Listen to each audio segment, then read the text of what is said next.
몇 번째 이야기 남았습니까? 마지막 이야기 남았습니다. 네, 벌써 6번째 톡으로 넘어갈 차례가 되었습니다.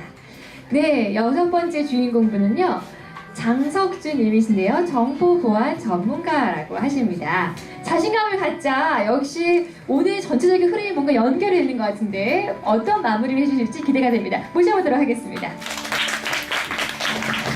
네, 안녕하세요. 안녕하세요. 장석준이라고 합니다. 네, 감사합니다. 가까이서 뵈니까 한류 스타처럼 생기셨어요. 네, 오늘 어떤 이야기 해주실 건가요? 오늘은 제가 지금까지 회사 생활을 지금 9년째 하고 있는데요. 회사 생활을 하면서 제가 불평등하다라고 느꼈던 것들, 그런 것들을 극복하기 위해서 제가 어떤 것들을 지금 해왔었는지 그런 것들에 대해서 여러분들 앞에서 얘기하면서 제 좀 잃어버렸던 자신감을 좀 회복하고자 그런 주제에 대해서 선정을 했습니다. 네, 이렇게 뵙기에는 불평등이 없으셨을 것 같은데 어떤 불평등이 겪었는지 들어보도록 하겠습니다. 다시 한번 박수 부탁드립니다. 네, 안녕하세요. 저는 장석준이라고 하고요.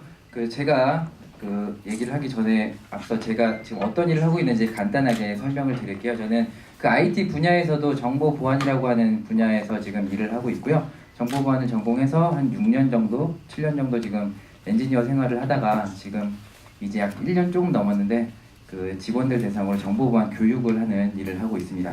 그래서 이렇게 많은 분들 앞에서 얘기하는 게 익숙한 상황이긴 한데 그래도 제 개인적인 얘기를 여러 사람 앞에서 한 적은 한 번도 없었거든요. 그래서 지금 좀 굉장히 많이 떨리고 있는데요. 좀 미숙한 모습이 나오더라도 이해를 부탁드리겠습니다. 네, 제가 자신감을 갖자라는 걸 지금 주제로 잡았는데 원래 얘기하면 자신감을 잃지 말자가 알겠죠? 맞을 것 같아요. 자신감은 원래 다들 갖고는 있지만 이런 뜻대로 되지 않는 학교 생활, 사회 생활 이런 것들을 하면서 조금씩 잃어가는 게 자신감이라는 거잖아요. 근데 제가 지금까지 회사 생활을 하면서 여러 가지 상황들로 인해서 조금씩 자신감을 잃어가고 있다가 여러분들 앞에서 이런 상황에 대해서 이걸 어떻게 극복할 건지, 극복했는지 이런 것들을 얘기하면서 제가 잃어버렸던 자신감을 한번 되찾아보고자 자신감을 갖자라는 주제를 선택을 하게 됐습니다. 네, 그럼 본격적으로 얘기를 해볼게요. 여러분들이 보시기에 제가 공부를 잘해 보이나요? 네. 잘해 보이나요? 네.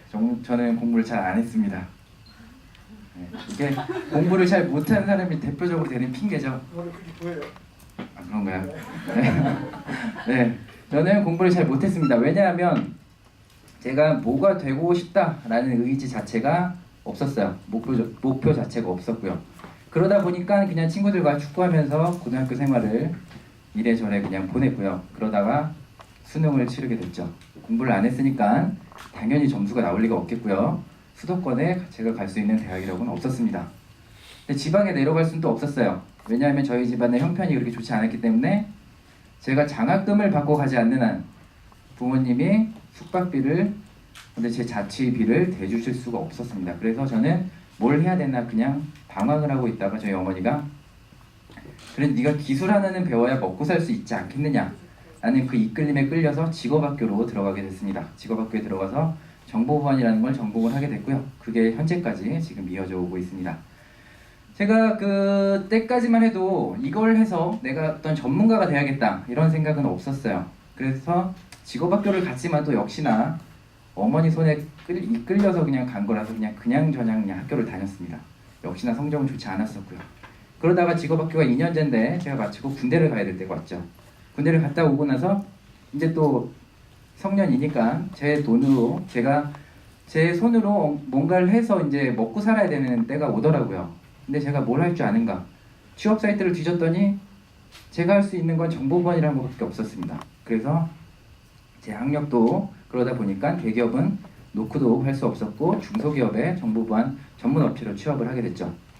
근데 그 전까지는 제가 능력은 있지만 열심히 노력을 하지 않아서 내가 이 대학교를 못 간 거야 이렇게 좀 위안을 삼고 있다가 중소기업에 취업을 하고 나서 처음으로 내가 공부를 안 한 그 결과를 지금 여기서 맞닥뜨리는구나 그걸 처음으로 느꼈습니다. 왜냐하면 저는 2년제 직업학교를 나왔고 제 동기들은 다 4년제 대학을 나왔었거든요. 똑같은 일을 하지만 그들보다 못한 연봉을 받게 되고 있었던 거죠. 그래서 이게 현실이구나 그걸 느껴서 회사를 다니면서 방송통신대 등록을 해서 1년 만에 그들과 똑같은 학사학위를 받게 됩니다. 물론 나라에서 인정하는 학사학위죠. 그래서 저는 이게 뭔가 계기가 돼서 그 사람들과 똑같은 연봉을 책정받을 수 있겠거니라는 생각을 했었는데 그건 그냥 제 욕심이었어요. 그래서 이를 인정해 줄 수 있는 회사로 가자. 그래서 이직을 했습니다. 이직을 했더니 거기서는 어떻게 인정을 해줬어요. 그런데 조금 시간이 지나고 나서 제가 다시 한번 조금 더 큰 회사로 스카우트해서 갈 기회가 생겼습니다. 그래서 저는 큰 회사니까 당연히 많은 연봉을 주겠거니 뭔가 책정을 다르게 해주겠거니 하고 갔습니다. 근데 갔더니 그곳에서는 하는 말이 너는 정규 4년제를 나온 것이 아니다. 그렇기 때문에 4년제를 인정해 줄 수 없다.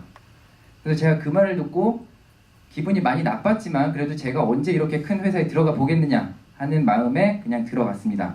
들어가서 이 사람들을 어떻게 하면 내가 누를 수 있을까 고민 끝에 학력으로 한번 눌러보자 이 생각에 서울소재 대학원에 진학을 합니다.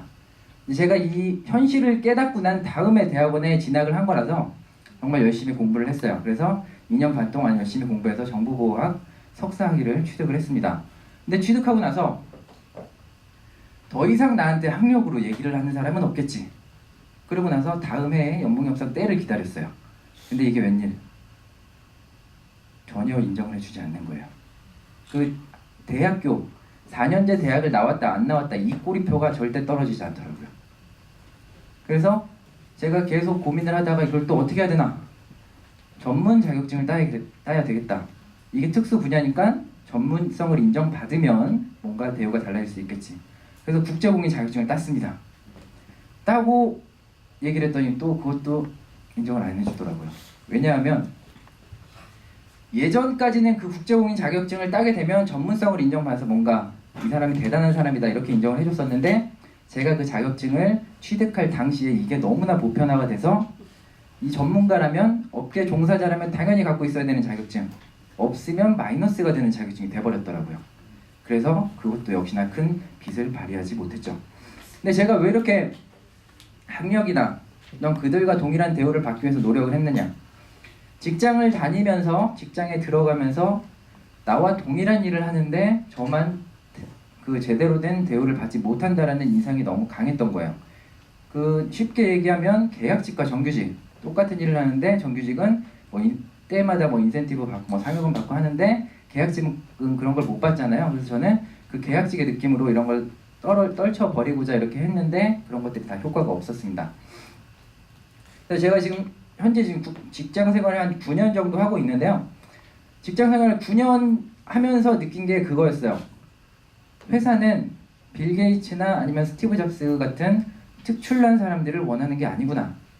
그 분야의 전문가를 원하는 게 아니라 우리 회사에 이런 포지션이 있다면 그 포지션에 맞춰서 잘 따라가 줄 수 있는 정규 4년제 나온 사람을 원하는구나.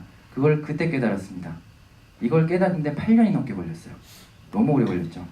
제가 이 학위 준비하는 데만 4년이 넘게 걸렸거든요. 직장생활 8년차 중에. 근데 제가 이걸 진작에 알아서 이 4년을 제 전문성을 높이는 데만 아마 쏟아 부었다면은 지금과 같지 않은 다른 상황이 되었을 것 같은데 그 부분이 굉장히 아쉬웠었습니다. 그래서 이 부분을 지금 20대 분들이 많은 것 같아요. 그 대학 진학률이 약 80%에 이른다라고 하는데 저는 그 80%에 포함되지 않는 20%에 포함되어 있습니다. 그래서 혹시나 여러분들 중에 그 20%에 포함되는 사람들이 있다면 제 얘기를 듣고 다른 길을 굳이 학력을 되지 않는 벽을 이렇게 깨려고 시도하는 거는 조금 자제하고 다른 방안으로 좀 찾아갔으면 하는 바람에서 이렇게 얘기를 하게 됐고요. 제가 이런 현실을 깨닫고 나서 그럼 이를 해결할 수 있는 방안은 뭔가 곰곰이 생각을 해봤습니다. 그랬더니 답에 이른 게 직장에 대한 욕심을 포기하면 되는 거였어요. 제가 할 수 있는 직장에 대한 욕심을 포기한다는 거는 첫 번째로는 대기업을 포기하는 거였고요. 그리고 두 번째로는 내가 하고자 하는 내 사업을 차리는 거였습니다. 먼저 첫 번째로 그 대기업을 포기하는 거. 중소기업 요즘에 굉장히 좋은 데 많습니다.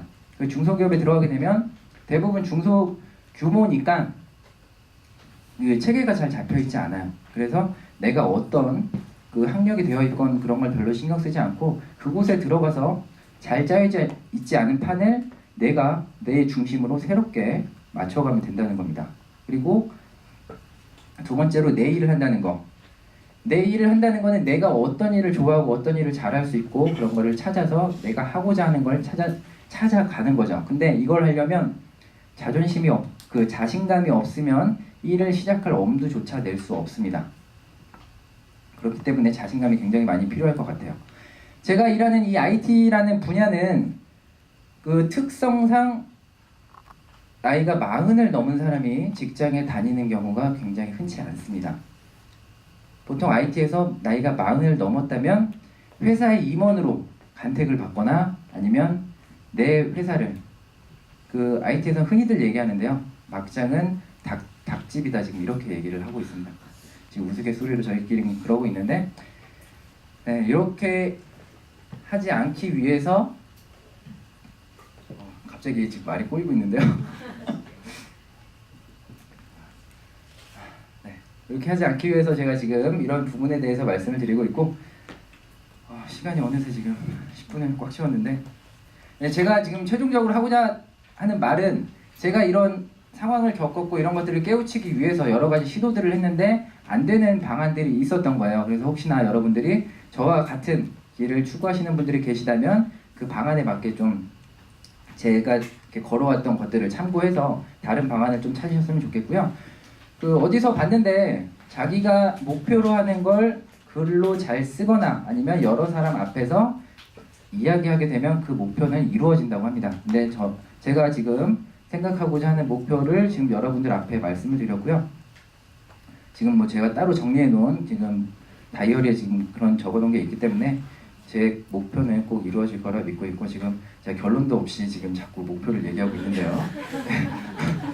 지금 얘기가 지금 다 끝나가니까 갑자기 제가 어떤 결론을 얘기하고자 했는지 지금 그게 갑자기 생각나고 있습니다. 근데 지금 시간이 너무 늦었기 때문에 거기까지 말씀드리지 않고 제가 지금 목표를 가지고 이렇게 열심히 하는 것처럼 여러분들도 각자 준비하시는 것이 있다면 자신감 잃지 말고 잘 준비하셔서 꼭 원하시는 목표를 이루시기를 당부드리겠습니다. 네, 감사합니다.